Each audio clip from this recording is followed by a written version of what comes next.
Good morning public. Public म्हणजे सगळेच आले, भाऊ आले. मग एक जणांनी विषय काय आहे, एक जणांनी कमेंट केली की तुझं नाव राणी गवळी, सरनेम पण गवळी नाही, तुला व्हिडिओ काढायची आवड असल्यामुळे तू म्हणजे चेंज करून टाकले नाव. काय असायला पाहिजे तू? मग माझं ओरिजिनल नाव काय असेल? काय तरीच भावा, माझं तेच नाव आहे, राणी गवळीच आहे, माझ्या आधार कार्डवर पण तेच आहे. कशाला व्हिडिओ काढायसाठी आपलं आडनाव नाव बदलायचं? जे आहे ते ओरिजिनल ठेवायचं कशाला?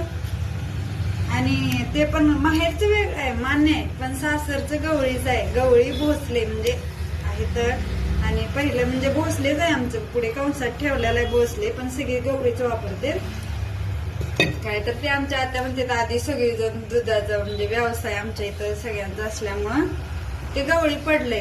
मग ते तसंच आहे, सगळे डॉक्युमेंट वर ते गवळीच आहे. यात काय जातीचा काही विषय नाही. नाहीतर एखादं जर म्हणणार जात घेऊन बसली कुठं काय, मी काय जात पात मानत नाही. माझ्यासाठी सगळ्या जाती समानच आहे, सगळी लोक समान. मी काय कुणा जातीवर कुणाच्या जात नाही. पण मला कमेंट केली गवळी म्हणून, गवळी भोसले आमचं आडनाव आहे म्हणून मी व्हिडिओ काढला. मी तसं खोटं कधी सांगून व्हिडिओ काढत पण नाही. काय कधी पण माझ्या व्हिडिओत काय खोटं दिसणार नाही. कधी चाष्टा मस्करी झाली तर पुढे, नाही तर नाही. आपण खोटं बोलत पण नाही आणि व्हिडिओ पण खोटं काढत नाही. तर आणि सगळ्यांच्या पण कमेंट खूप छान आहेत, बाकीच्यांच्या सगळ्यांच्या कमेंट छान येतात माझ्या व्हिडिओला. आणि सगळे छान म्हणजे वाईट कमेंट तसं कोण करत नाही, सहसा एक दोन करतात, पण नाही शक्यतो तर नाहीत येत वाईट कमेंट. त्यासाठी खूप साऱ्या धन्यवाद. मला वाटलं नव्हतं भाजीवालीला एवढं म्हणजे कमेंट करतील की बोलतील, म्हणजे सपोर्ट करतील असं वाटलं नव्हतं.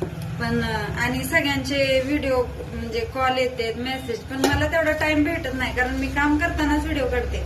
आणि दुकानावर पण कसं आहे, वेळ भेटत नाही मला दुकानावर, कारण सकाळी 9 ते 1:30 पर्यंत करत, 9 पर्यंत घरातलं काम, परत दुकानात गेले की दुकानातलं काम.